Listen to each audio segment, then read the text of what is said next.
guys. How's it going? Packed out session. Wow. Can't believe it. This is the final one of the 12 sessions that I've done. I feel crazy right now. I actually can't explain it. But yeah, thank you all so much for coming. What an honor to share this 12th and final session in this summer residency. Today kind of marks the end of summer in terms of the weather a bit.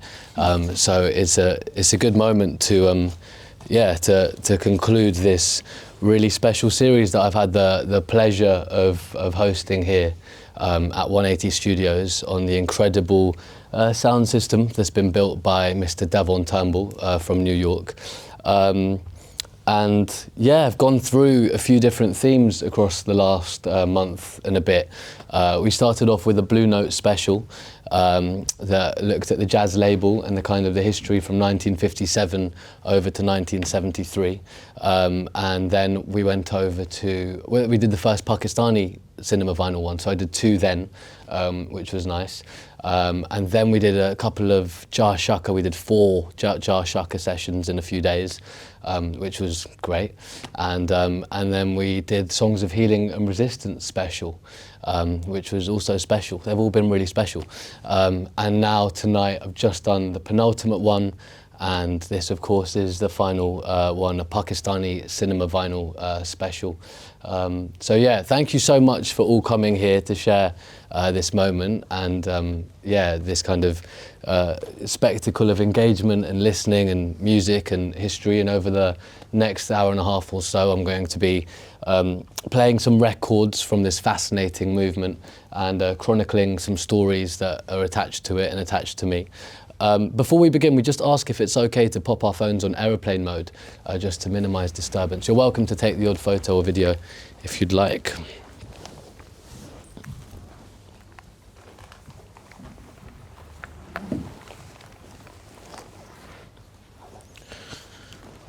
Wow, this is actually crazy. How are you guys all feeling though? You all right? Good. Yeah? Bit rained on? A little bit? Cool. Well, thank you all for being here. I'm going to just start off. I'm going to start off with a song, and then we're going to get a bit into the history. But it's essentially it's a really fascinating movement. This Pakistani cinema record history that kind of existed. For a number of years. Actually, it started in the late 1920s when it was still British India. And when the British created Pakistan in 1947 and a new country was formed, rooted in a religion, there was inevitably a lot of division that existed. And a lot of the people looked towards the arts as a way of understanding their identity and of finding a sense of pride in who they were. And cinema came and really captured that. And with the cinema came a lot of music. In fact, all the films were really driven by music. And most of the records I'm going to play you tonight are off soundtracks of films. So I'm going to start off with one of my favourite records by the incredible Noor Jahan, who was one of the, I've got some school friends in here, so I might laugh a little bit, but I need to just get that out of the way. That happened the other day as well. Stop. So she was amazing. She was essentially the face and the voice of Pakistani cinema for a while. And she started as a child actress and basically went on to write thousands of songs for Pakistani cinema, and in fact she became the first female to ever direct a film in Pakistan, which was in 1951, which, you know, there weren't many women directing films even in America and England back then, and that was only 4 years after Pakistan was formed. But she has the most incredible voice, and this song, Cha Chofari Nakli Chiheri, my mum was here in the last session and she wasn't having my pronunciations, so at least she's not here. No, I'm not saying that. She's actually gone to see my sister play now. But the other day when she was here, I was like, oh mummy, like if I mispronounce something, because she came to the first one as well, like let me know. And the very next sentence I just heard this voice from the back being like, no. And I was like, no, like, let's not do that actually, because we need it to flow. But yeah, and then the lyrics are written by a guy called Khawaja Pervez says, and he wrote over 20,000 songs in his career, dedicated his whole life to writing songs for Pakistani cinema. So yeah, 1975 this one. So thanks for being here, and yeah, let's get to it.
Wow, did you guys like that?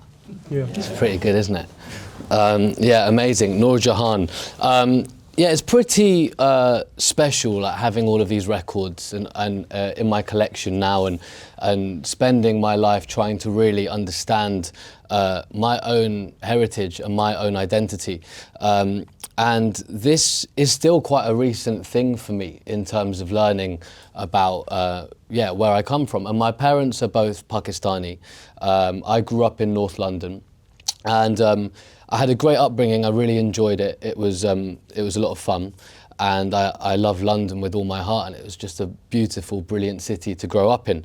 But one thing from quite young that I realised, and especially upon retrospect I've recognised, is there wasn't much representation in a brown context in terms of music that you'd listen to, films that you'd watch, scenes that were cool, growing up here. And in fact, everything that I actually heard about Pakistan growing up was very negative. And without realising it, you build up this sense of shame and you kind of repress your identity to a certain level.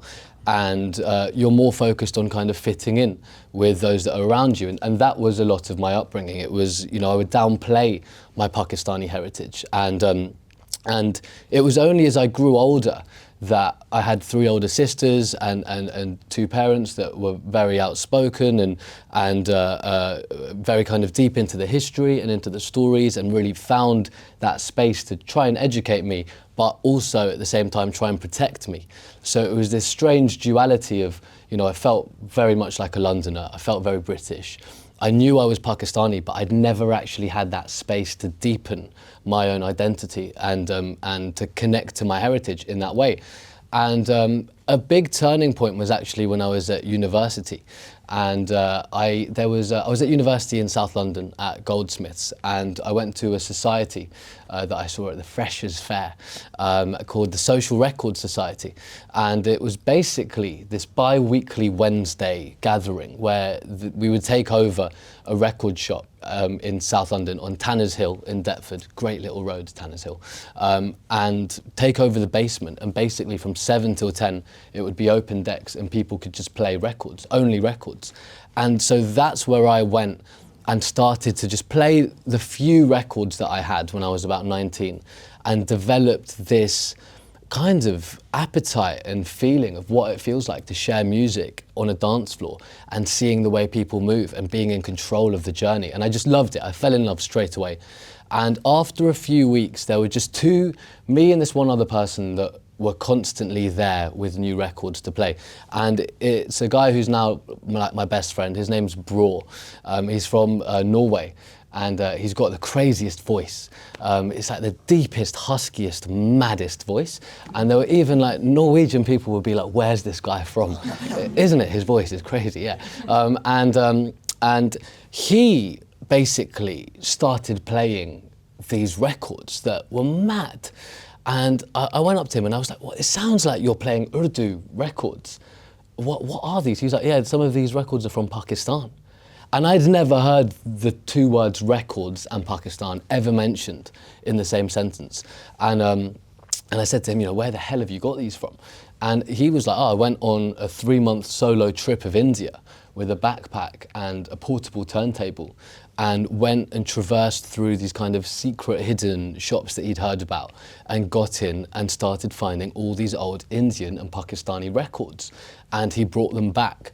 And so he was my entry point. He was that mouthpiece. And so we kind of formed this DJ partnership where we were putting on parties, and we would spend a lot of evenings just either going to gigs or in each other's student halls, listening to each other's record collections. And obviously he had the most amazing record collection. I think mine's probably better now, but he's not here today.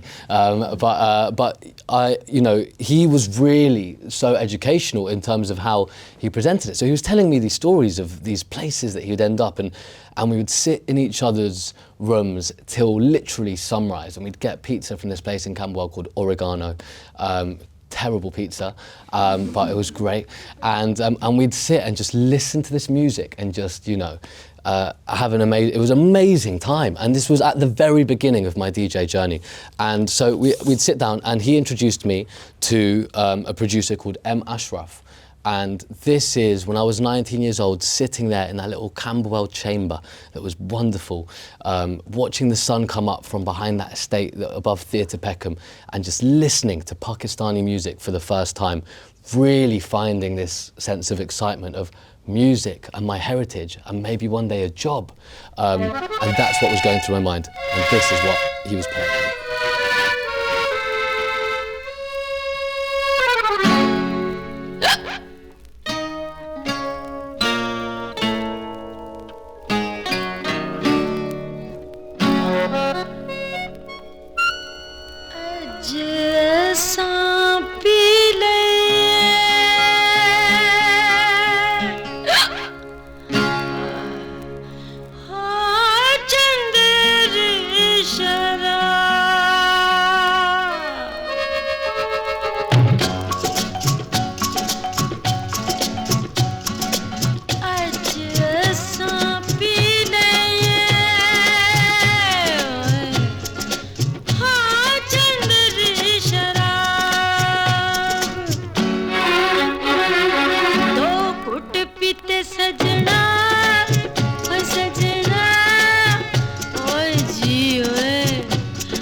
Wow.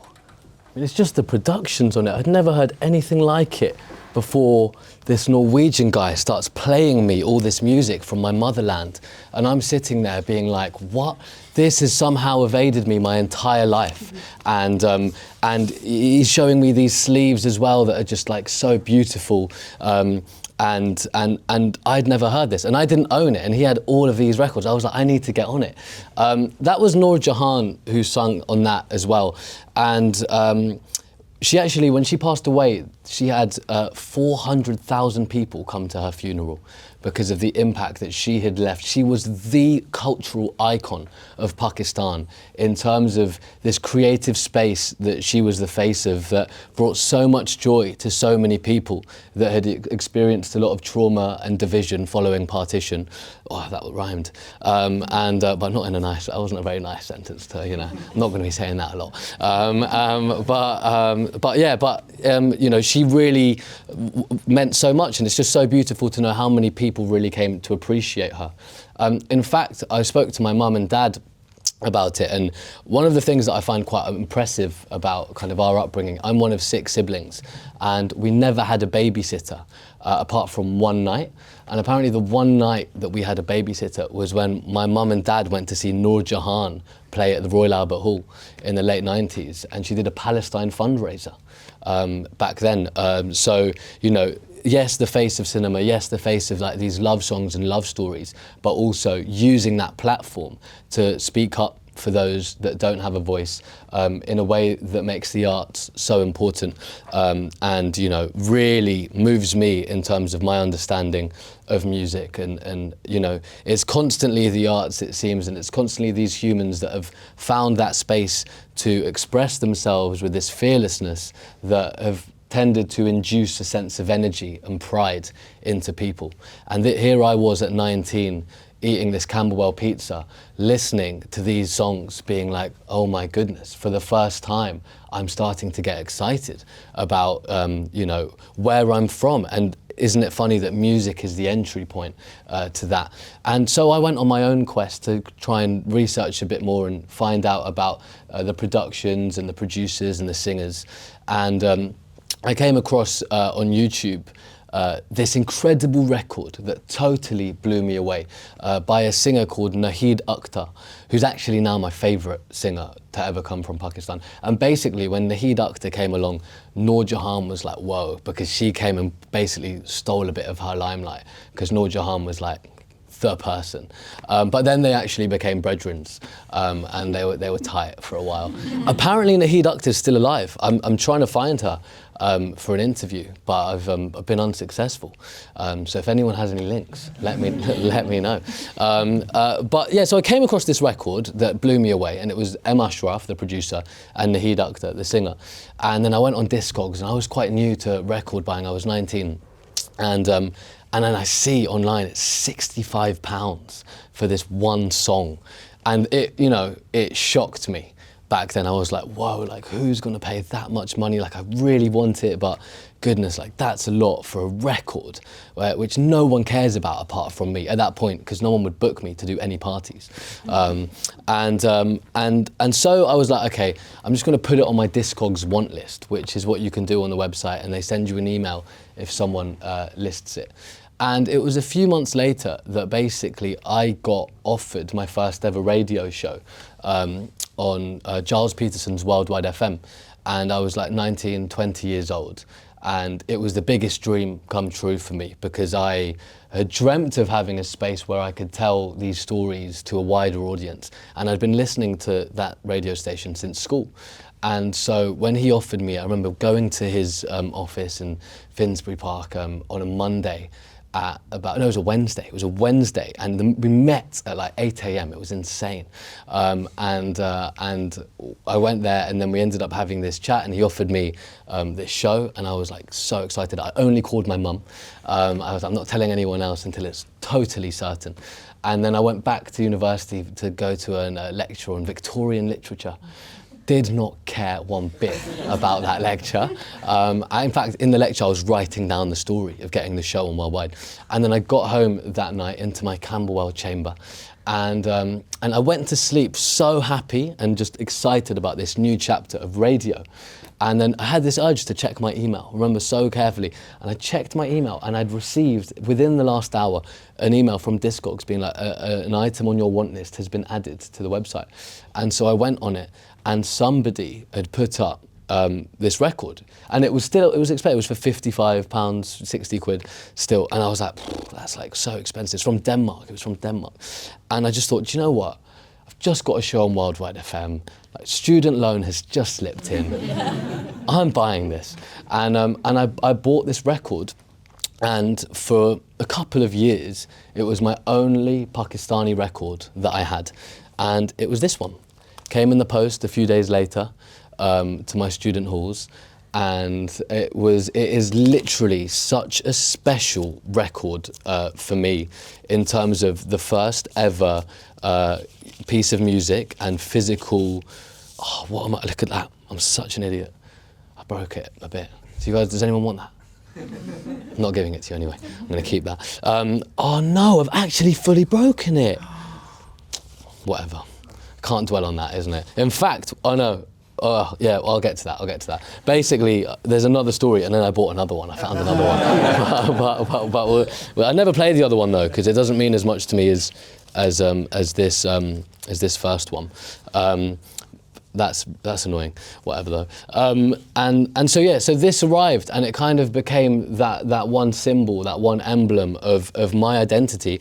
And whenever I started to play these club nights, and when I eventually developed the courage to play this on the dance floor, it really moved me seeing incredibly inebriated students dance to this. And I was like, wow, they would have never known in 1975 when they made that in the depths of Karachi, that this would be played at the Bunker Club in Deptford, on a Friday night at a student night, and you've got waved kids going absolutely bonkers. And that's the beauty of music.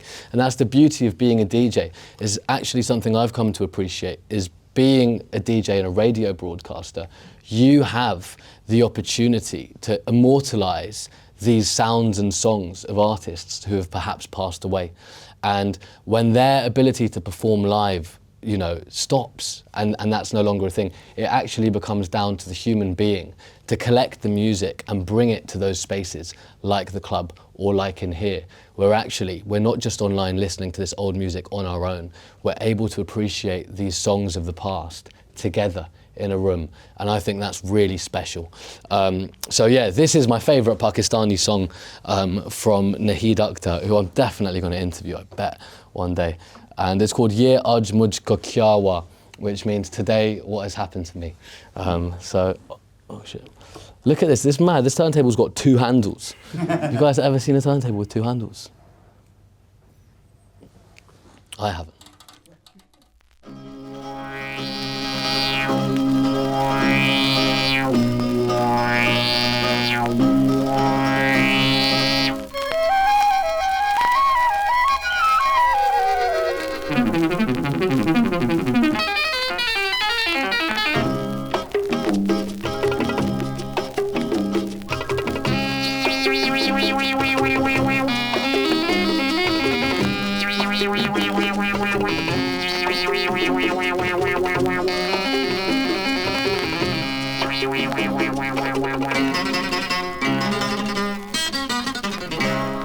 ये आज मुझको क्या हुआ लरा लरा लरा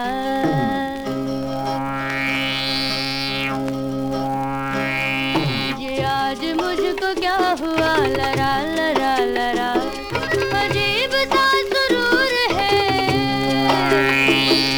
बदन नशे में चूर है अजीब सा सुरूर है बदन नशे में चूर है अगर मैं जाम तोड़ दूं किसी पे हाथ छोड़ दूं सुना मेरा मुआफ करना ये आज मुझको क्या हुआ लरा लरा लरा अजीब सा सुरूर है बदन नशे में चूर है सुना मेरा मुआफ करना ये आज मुझको क्या हुआ लरा लरा लरा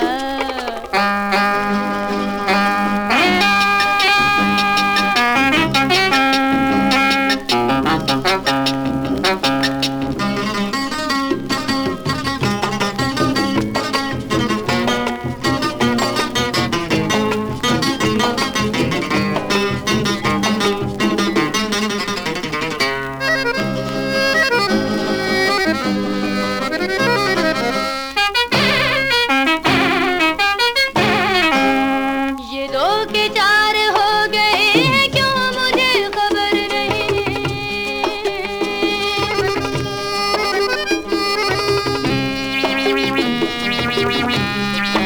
दो के चार हो गए हैं क्यों मुझे खबर नहीं कहीं पे दिल कहीं पे मैं कदम कहीं नजर कहीं कदम कहीं नजर कहीं बहुत हसीन हो मगर मैं प्यार से सनम मगर तुम्हारी मूछ नोच लूं अगर गला दबोच दूं सुना मेरा मुआफ करना ये आज मुझको क्या हुआ लरा लरा लरा अजीब सा सुरूर है बदन नशे में चूर है सुना मेरा मुआफ करना ये आज मुझको क्या हुआ लरा लरा लरा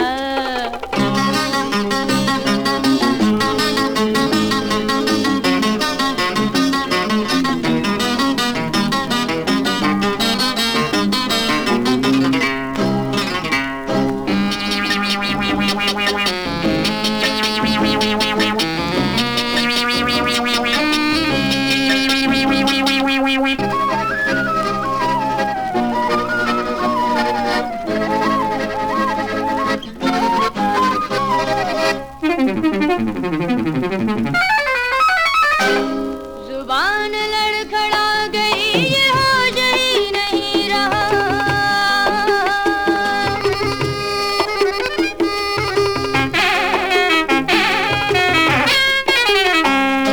जुबान लड़खड़ा गई ये होश ही नहीं रहा न जाने तुमने क्या सुना न जाने मैंने क्या कहा न जाने मैंने क्या कहा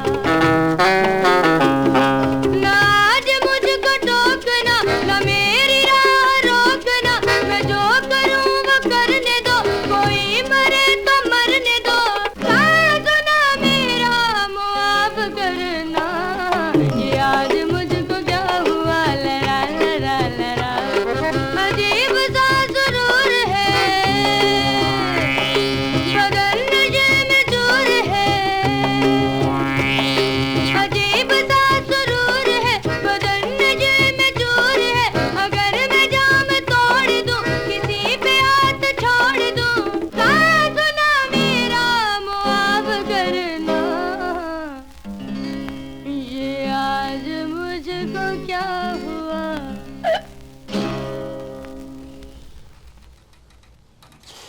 That actually reminds me of Deptford more than Pakistan, to be honest.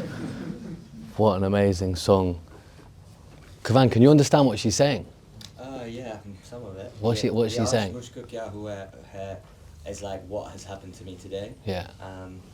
Yeah, amazing song, man. Yeah, well, I knew that bit. That's the one bit I actually said that at the beginning. That's what I meant. See you later.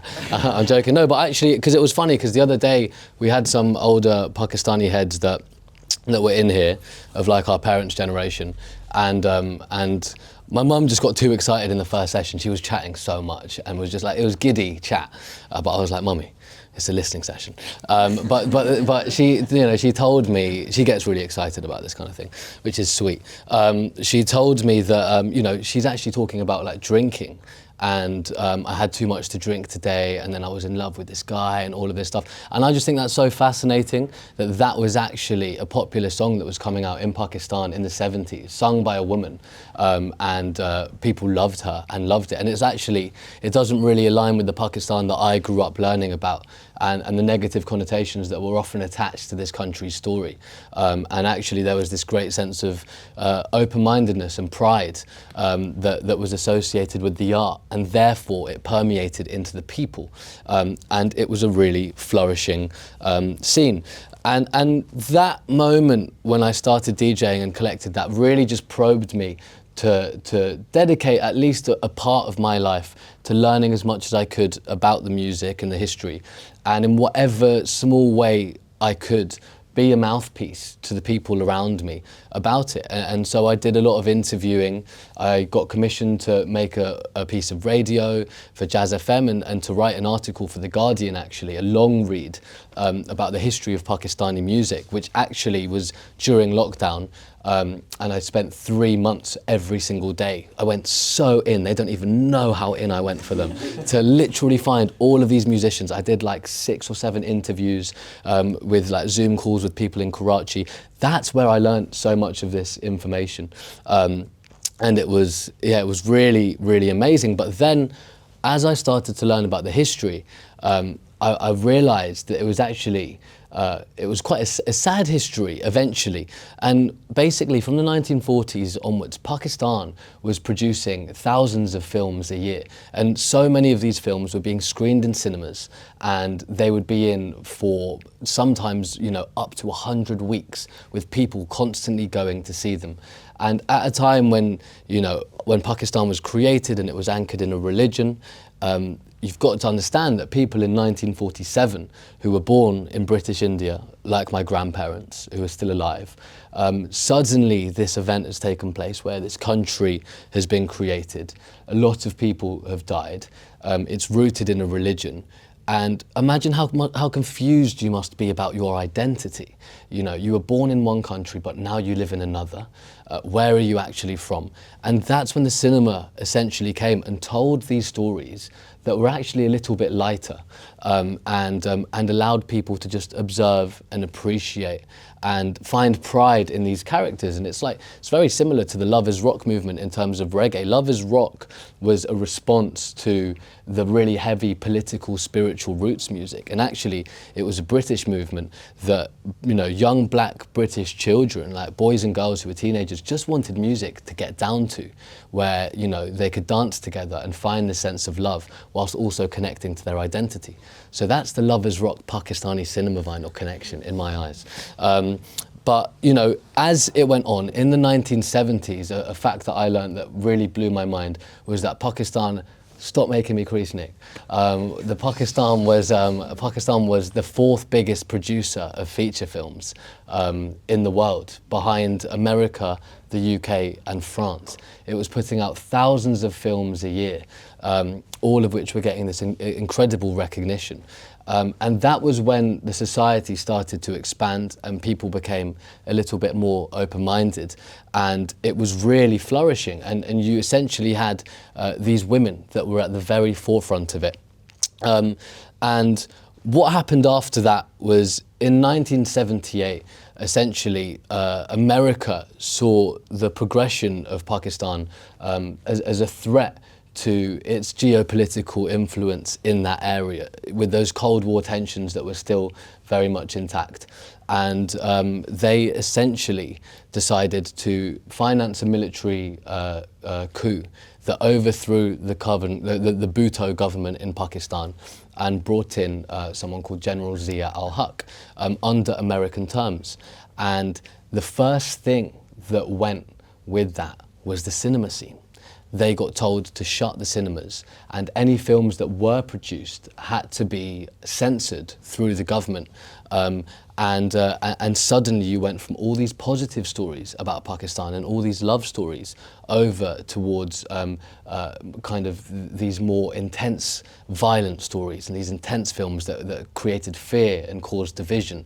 And there was a huge shift, and the thing that was the saddest about that was the fact that everybody who had come from these families, these old lines and this ancient lineage of families who had passed down these instruments for generations, from sitars to harmoniums to their voices and these old poems, they'd gone from some of the most respected and flourishing people in Pakistani society to some of the most neglected. And suddenly it wasn't a craft that had much status or respect tied to it. So most of the people neglected that. And I'm going to play you a song before I tell you about my connection to that story that was incredibly moving and extended my kind of learning throughout it. So this song that I'm going to play you is an amazing song that was produced by the Tafo brothers. And the Tafo brothers were from Lahore, which was the city that was responsible for putting on so many of these films. And in fact, the Pakistani cinema history is referred to as Lollywood, the Lollywood movement. It's like Lahore's Hollywood, which is quite jokes. Yeah, the Tafo brothers essentially came in with these synthesizers and fuzz pedals and distorted guitars, and essentially just shook everyone out of musical theory and brought in this freedom. And when these songs were being made, the really interesting thing about these records is that these artists would go over, they'd be taken to the scene where the film was being shot, and they would watch the scene unfold, and they would have 1 or 2 opportunities to get it right with minimal equipment. So a lot of what you're hearing is very raw, really unpolished, and essentially a sonic response to the visual scene of the film. So yeah, big ups to the Tafo brothers, who were really important.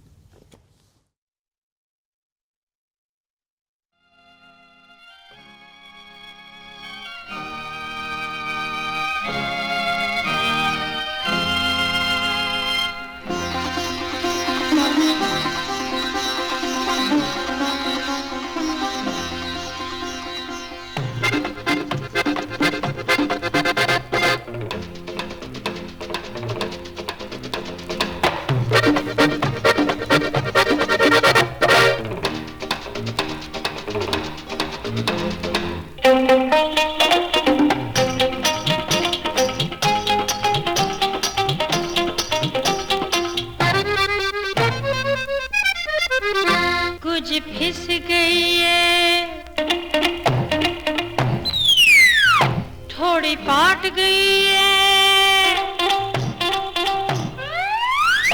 कुछ फिस गई है, थोड़ी पाट गई है, मेरी well दी कमीज आज पाट गई है, कुछ फिस गई है, थोड़ी पाट गई है, मेरी वैल दी कमीज आज पाट गई है, आया सजना दाना मैं ते मर गई था, मेरी वैल दी कमीज आज पाट गई है, कुछ फिस गई है, थोड़ी पाट गई है, मेरी वैल दी कमीज आज पाट गई है।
गई है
Kind of sounds like a bit grimy, some of that instrumental stuff. Do you know what I mean?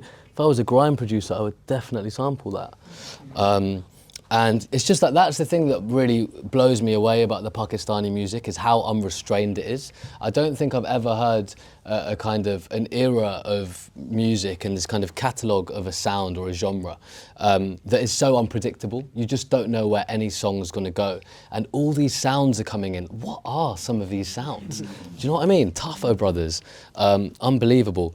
What was that one again? That was that one. But yeah, so obviously I kind of, in England, when I was listening to this and interviewing these people, I felt this enormous sense of excitement. But really, I think what I wanted with that excitement was to be a bit more connected to the land. And obviously with the pandemic and everything and the years after, I didn't get to go back to Pakistan until last year in December, when I had the greatest honour and privilege of going back with my family for the first time since I was 18 to Karachi, and just spending some time with my grandparents who are getting on a little bit, and also for the first time since I had gotten into DJing and writing and radio and really developed this sense of care and love. It was the first time that I was able to go back there as a more completed version of me, with more pride and excitement. What can I go and find out that I can bring back? And And yeah, it was a deeply, deeply emotional trip. Couple of fat cries during the week, which are always good.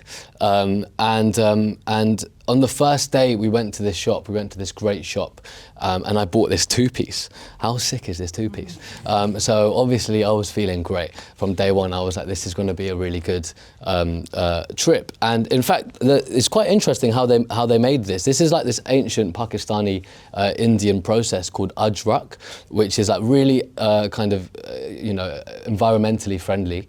And essentially what they do is they cut open a tree, and on the block of wood they etch the pattern that they want, and then they soak the dye into the kind of etched wood, and they press the fabric against it. But it's always been done with cotton, but I found this done in denim, and it wasn't even tailored for me. It just fit me to a T. Anyway, I digress. So obviously we were basically going around, and there was this one record shop that I'd heard about that essentially was apparently the only record shop in Karachi that, as far as I knew at that moment, had a lot of Pakistani music that can't be found anywhere else. The only record shop in Karachi. Karachi has a population of 18 million. London's got a population of 11 or 12 million. It is absolutely massive and bustling. And it was just so emotional. We got there, and each day we would be going into new areas, and I felt like for the first time I was going back to my motherland, with the fortune of having my family around me, although my siblings were getting really annoying on that trip, but that's part of it. And for me it was the multi-sensory nature of that experience, going down these streets, seeing the kids just playing, being so loud and funny with their marbles on the street or playing cricket, and just little boys and girls laughing, no parents in sight, just totally free. On the road, a car comes and they all go running and they start laughing and they come back, and you go down these food roads, and you've got this kind of the meat that's cooking, the vegetables that are getting grilled, all the teas that are getting brewed, the spices, and it's just like, it stimulates every sense of you. And I just couldn't believe it, because for the first time in my life, I felt like I was going back home, and with this actual excitement and presence, being totally present to go and work it out. And in fact, my dad almost didn't come on the trip because he was quite busy with work, and I was like, no mate, like, you are coming, even if it's for a few days, because I've got questions. And we basically, I was like to him, I really would just love to see where you grew up in Karachi. And he came over to the UK, to Birmingham when he was 13, on his own. And it makes me a bit emotional, actually. But yeah, basically this one day he said to us that that he would take us to where he grew up and to his first school that he went to. And my dad's 70 this year, and he left Pakistan pretty much on his own when he was 13. And the craziest thing about it is that he tells us he's never been back to the area he grew up in since he came to the UK, because he just started working, and he goes to Pakistan to attend like a wedding or a funeral, and then he's kind of in and out, and he's never really given that space. So there's this day where he says, I just want the little three, which is me, my little brother Shahir, and my little sister Lily, to come with me. Apparently we're the least long people in the family. I just don't want any longness. And we're going to drive up to this area called the Bahari colony, also next to a market called Junnah Market, and apparently it's quite far away. And I was just like, okay, this is pretty amazing. We're in the car, we go, and then there's like the guy walking down the street with this whole like wheelbarrow, but a huge like wheelbarrow of guavas. And I'm like, let's just get some guavas. Like, you get some guavas, he chops it up, you eat them, and then we continue. And then and I remember our family friend who was driving us, Sabir, was like to my dad, okay, it's about a 50-minute drive. Can we please put it into the sat-nav? My dad was like, no, I will direct you of where you want to go. And he was like, but you've not been there in about 60 years. Maybe it's best if we just put it in. My dad was like, no, I remember it like that. My dad directed him for the full kind of 55 minutes. All these turnings and roads, he was like right there. He was like, yeah, that's where me and my friends, like, you know, we were pretty naughty when we were 10 years old and we did that, whatever. And oh yeah, like that's the place where when I bunked school, I would go to that cinema, showed me cinema. Funnily enough, we're doing a cinema special. And I was like, wow. And then we get to this area, and as soon as we arrive in the circumference of his school that apparently he could remember, I'm just seeing everything that I see is exciting. I'm like, can we get off here? I really want to go to that market over there. Oh, like that place looks really cool. There might be music in there. Can we check? He was just like, Haseeb, wait. You're asking every 1 minute if we can stop the car. Let's just go there and then we'll go for a long walk. And we basically arrive, turn this corner, and we get out of the car. And I just see my dad, who doesn't show much emotion, just get totally enveloped with this sense of just total human excitement.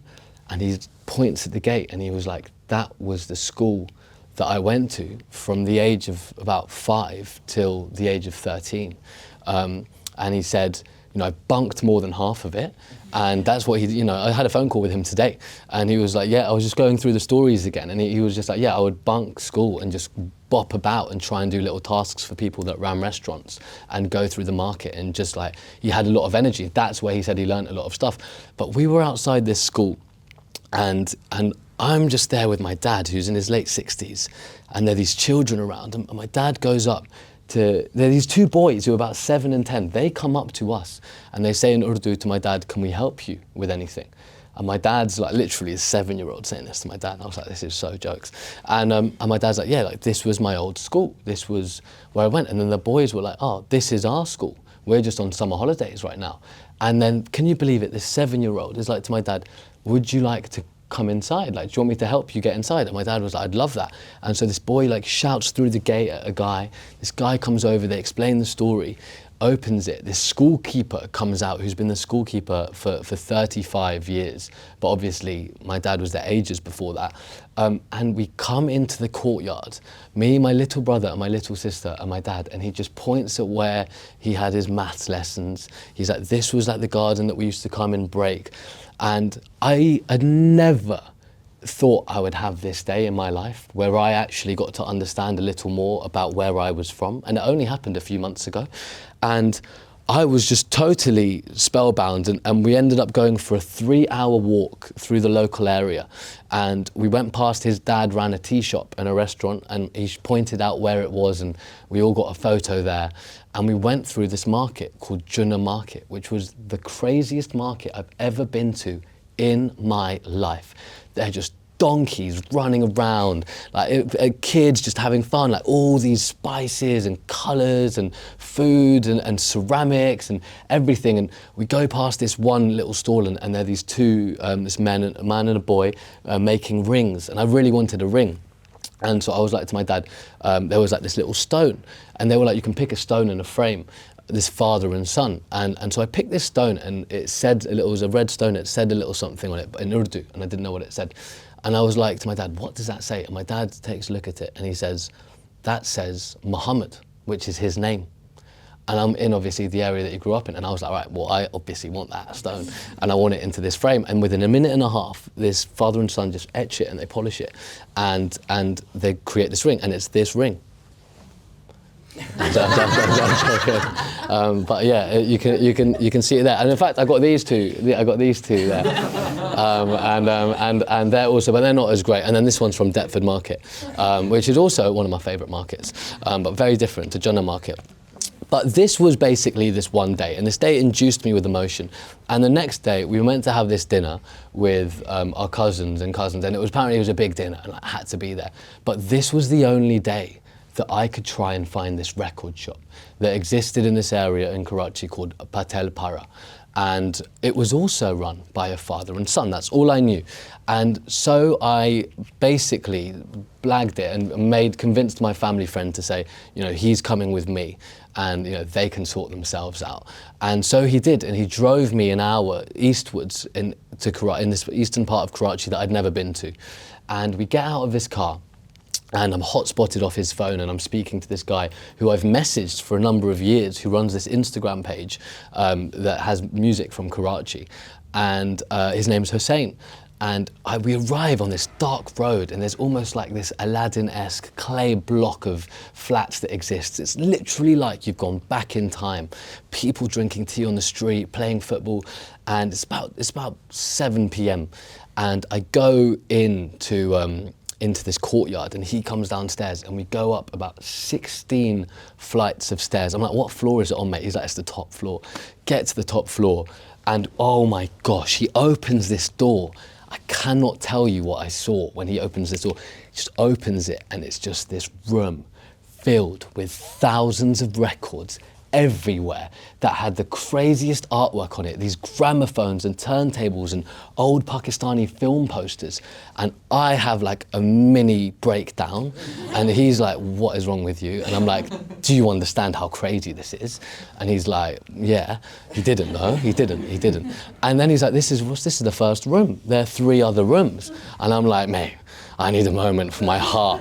And then he slowly guides me through the other room. And the second room was actually the Pakistani cinema vinyl room, which was like, and they had so many records that they weren't actually put sideways, like books in the library. They were actually put that on the shelves all the way back to the back of the wall, making use of that length. And you just have to take them out and look at the ones that were there. And look at this one as well. I got this from that day. It says my name on it, Iqbal. It's actually a pretty dead record, that one. I don't actually like it, but I just got it because it says my name on it. That's a frameable one, actually. And so I entered, and I spent about 7 hours there. And he was like, do you want some tea? And I was like, yeah. He was like, I'll call the chai wala. And in Pakistan, you've got all these boys that are 8 or 9 that work in these tea shops. And then this boy comes up with this like tray of tea full of beans, and you know, you give him a few rupees, and you take the tea. And they were just bringing me tea. And for about 6.5 hours, I was just going through these records that I'd never heard. And our friend Sabir, who's lived in Karachi his whole life and hasn't left, he says, I have never seen anything like this in my life. And obviously, as the hours went on, I felt really bad for him because he was just sitting there still. And I was like, you know, are you okay? And he was like, yeah, I'm okay. I'm a bit hungry. And I'm like, but listen to this record. Like, this record's amazing. Do you want another tea? Like, yeah. And then the moment that actually hit me the hardest was when the door opened, and in walked a very frail man in his late 80s who was called Salman. And he was Hussein's father. And this was the really beautiful thing. In the late 1970s, when the government and the military dictatorship turned its back on the value of arts in Pakistan and got rid of all of these records, and it was neglected as everyone fought to try and find a new craft to make some money, Salman back then said that he was going to dedicate his life to preserving these old relics and artifacts to make sure that the world can still have them. And it's actually so emotional, because had he not done that, and him and his son come together to form this partnership of total excitement and care for this old history, I wouldn't be here right now with all of these records, and we wouldn't know the stories behind them. And we certainly wouldn't be able to hear the actual music in this way. And I found it the most inspiring thing that this father and son had dedicated their life to preserving a lost history, a lost art form. And without them, people like me and people like you wouldn't be able to share it, wouldn't be able to bear the torch of the past. And it comes back to what I said earlier about being a DJ and being a mouthpiece for histories. And, you know, the fact that these songs made me proud to be Pakistani after an upbringing where I found it really tricky. I find so much energy and emotion and excitement in that, about, you know, where it can go, and the next generations that I can hopefully help find a sense of pride in it, you know. And this isn't limited to me, this is all of you. You should all go to Karachi ASAP and go to this spot and check it out. And I guess that's the thing, you know, there's this feeling of reluctance to travel to Pakistan for a lot of people. But that's pretty good for me, because then I can just go and buy up all these records, and no one else has got them. So it's a real honour to share it. And I'm going to play you Now, this record, actually, I'm going to play you this record, Sound of the Silhouettes. This is a really important record. It's not actually a cinema record, but it was. It came out at the time where the cinema industry was right in its peak. It came out in 1970. And in fact, this is an original copy of the first ever stereo album recorded and manufactured in Pakistan. So how lucky are we to be on this system where you're going to hear half the tune coming out of that and half the tune coming out of that speaker. And that was the first time that that was ever done. Imagine if they knew that we got to be in this room right now listening to this. And this is the band. Pretty funny set of fellas there. The aim of the game is to work out which one's parents were most influenced by the British colonial rule. So you've got Azam here, you've got Anjum here, you've got Mansoor here, you've got Javid over here, you've got Ajmal, and you've got Richard. Yeah, man. So big ups to Richard, my guy. And I'm going to play a song called Hodgepodge, which I sense he may have written. So it's actually such a tune, this song. What a vibe, man. This is so sick. I can't believe this is the last one. I could do this all night, to be honest. This is killer.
Wow, what an amazing piece of music. The Silhouettes is the name of the band, and that is indeed Hodgepodge. Very Pakistani title. Yeah, beautiful, and I'm really lucky to have that original copy, and I bought it from Hussein and Salman, which was really special. And next I'm going to play you this record, which is amazing, from a composer called Sohail Rana, who is actually one of the most prolific and important and and just like intelligent producers of music. Look at that artwork, it's so beautiful, and it's named Kabarmel, which is the name of a train route journey through Pakistan, and each song references a certain feeling that he gets on the journey, and it's very much related to the land. And I was actually speaking to my dad, and he said when he came over, basically from, honestly, also when I was in Karachi looking at where my dad went to school, I was like, you went from there to Birmingham aged 13. And he was like to me, if I had gone to the moon, I would have had less of a shock than arriving at Birmingham in the winter from Karachi. But he said that one of his kind of first moments of excitement and connection back to the land was that Sohail Rana came to play in a concert hall in Birmingham. And as a teenager, my dad went to go and see him, which is amazing. That gives me like so much excitement about this record. So I'm gonna play a couple of tracks from the beginning, because it's an album, it will just play. And then if I'm feeling like it, there's one song that I kind of want to play on the B-side, but we'll see. So yeah, this one, Sohail Rana.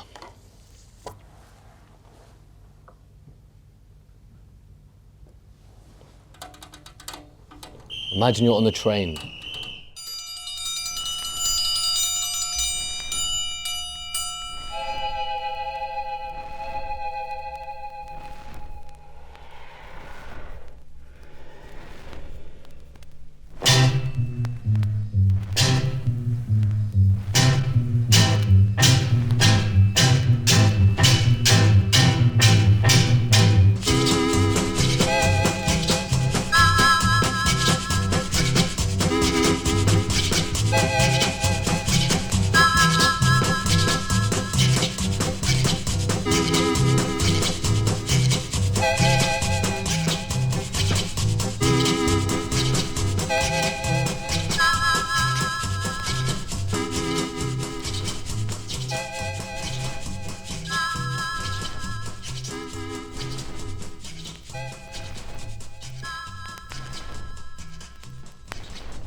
Wow.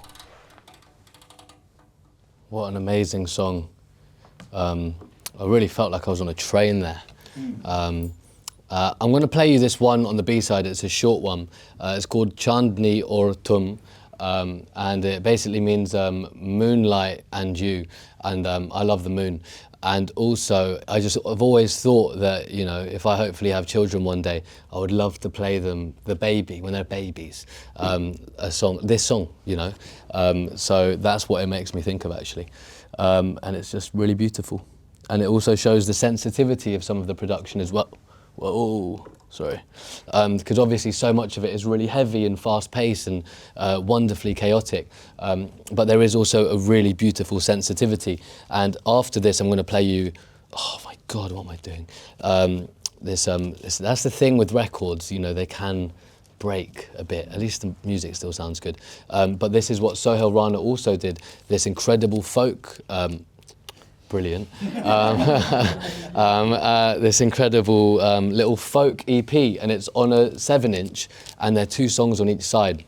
And there's a song called Boatman's Cry, which is amazing.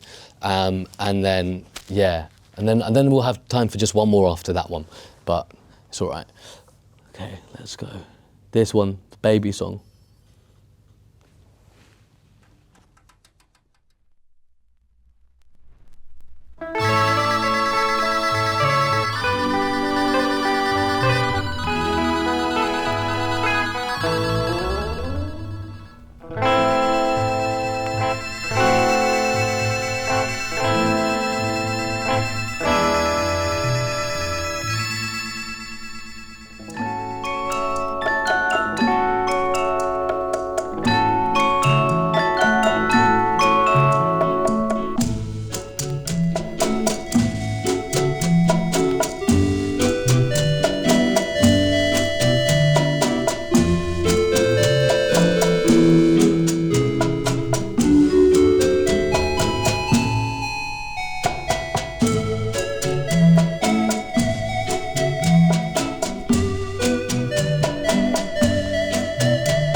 you guys know what I mean about the baby thing? I feel like there should be a law that all babies have to listen to that tune.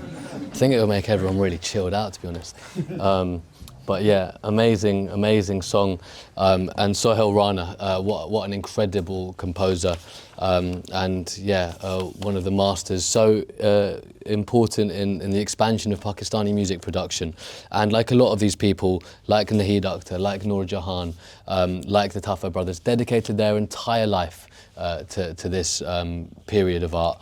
And yeah, it is, wow, just such an amazing piece of music. Yeah, I want to play you this one that he also composed and arranged by this band called Forethoughts, who you can kind of see a little bit there. Kind of, not really, probably. So they are Anis Ahmed on organ, Asif Lukmani on lead guitar, Bashir Baluch on bass guitar, and Meed Ansari on drums. So this was an interesting moment where you essentially had musicians in Karachi playing Western instruments, but taking their approach and that traditional approach that was so associated with instruments like the harmonium and the sitar and the sarangi, and bringing it to Western instruments in a way that is quite fascinating when you think of how they were conventionally played. So yeah, Boatman's Call, that's the name of the song. I'm going to play this for you guys. Yeah, it's beautiful.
Wow.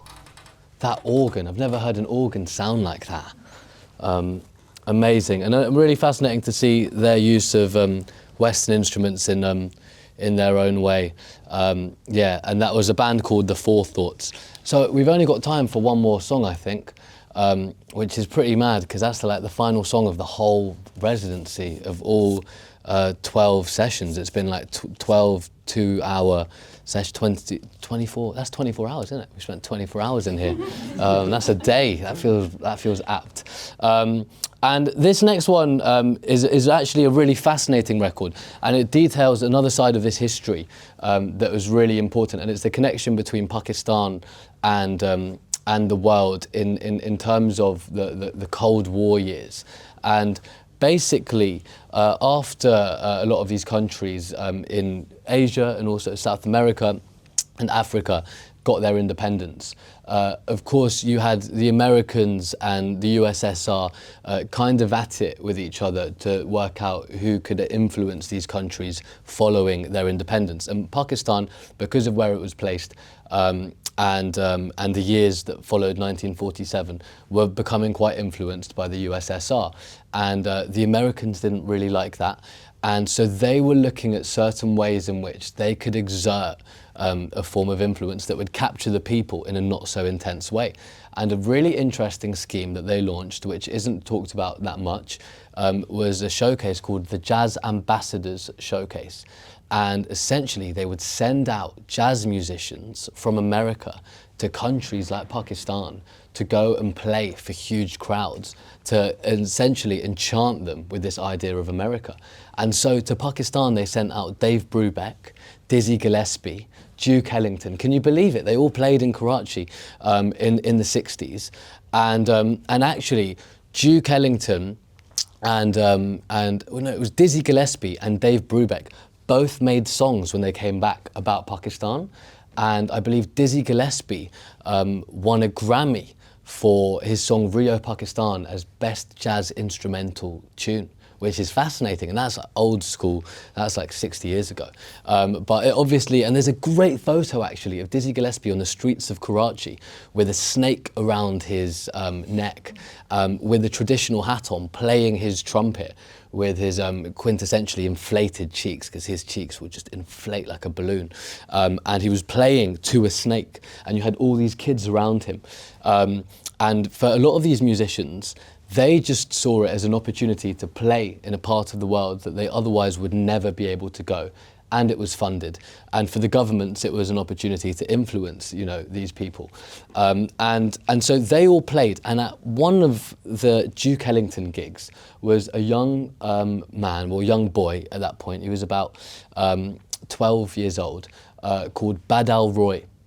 And he was a young Pakistani boy that had this fascination with music and was just happened to be present in that moment and found it really fascinating.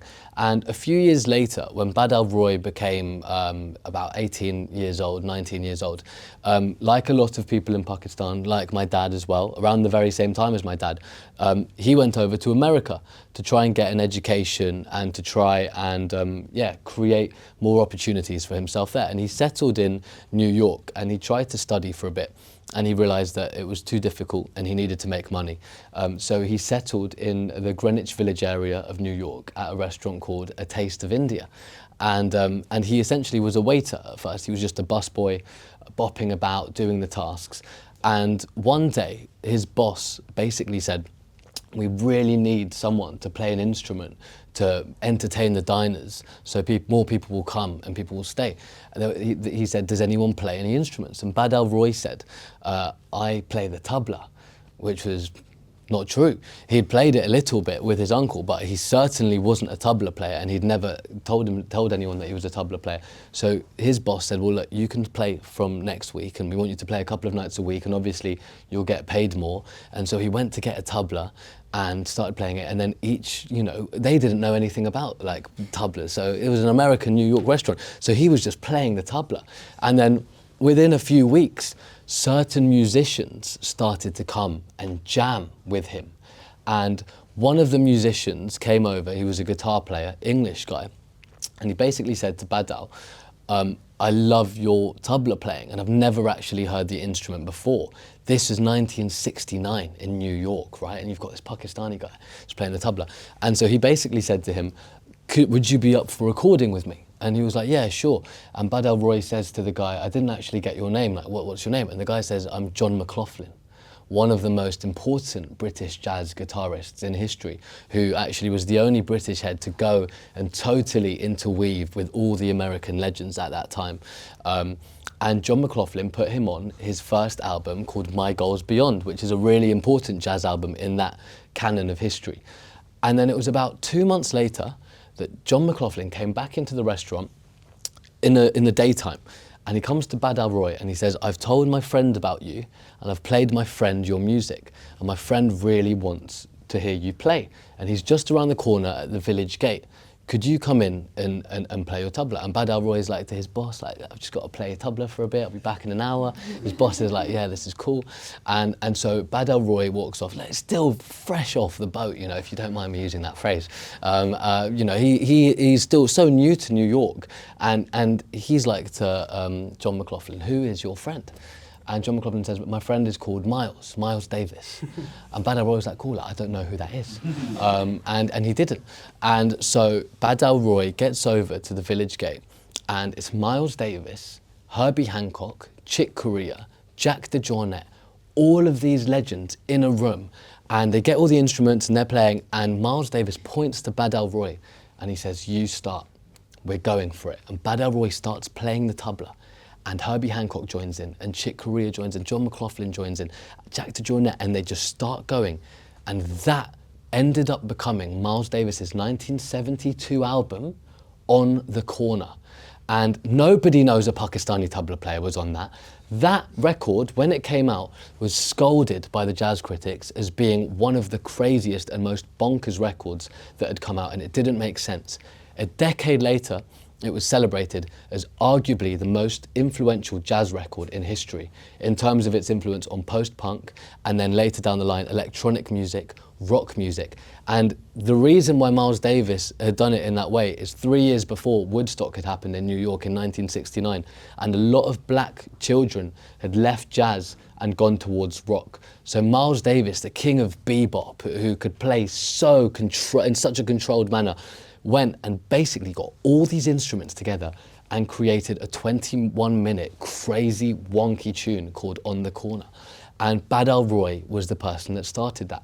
And then the next year, Lonnie Liston Smith comes to Badal Roy and says, can you play with me? And the following year, Pharoah Sanders comes to Badal Roy and says, can you play with me on Wisdom Through Music?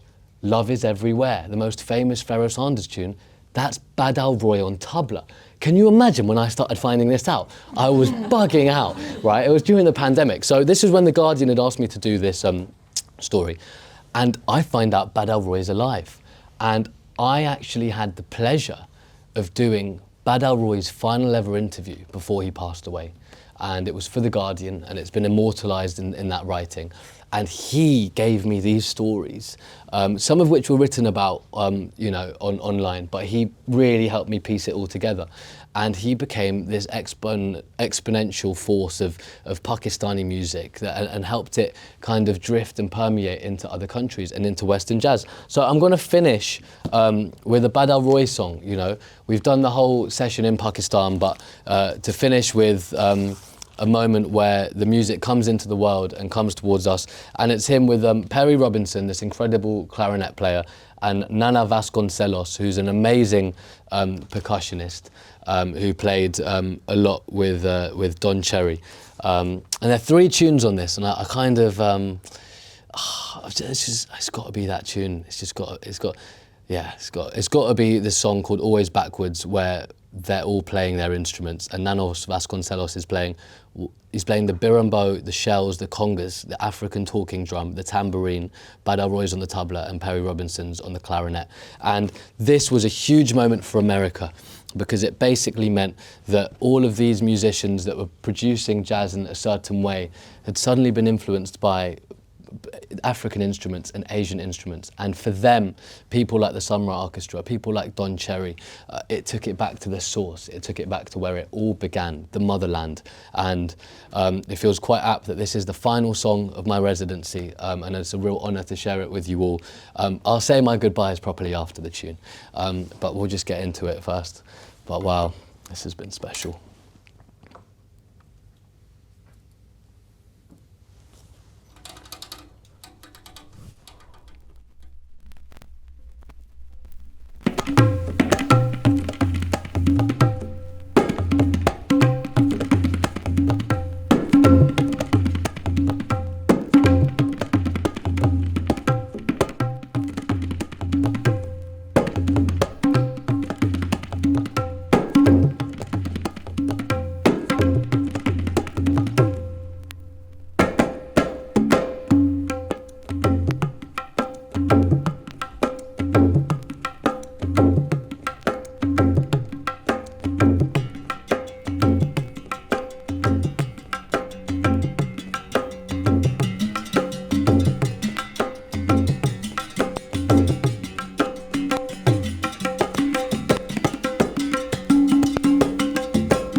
Thank you.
Thank you guys, thank you so much. That really took me somewhere, very peaceful actually.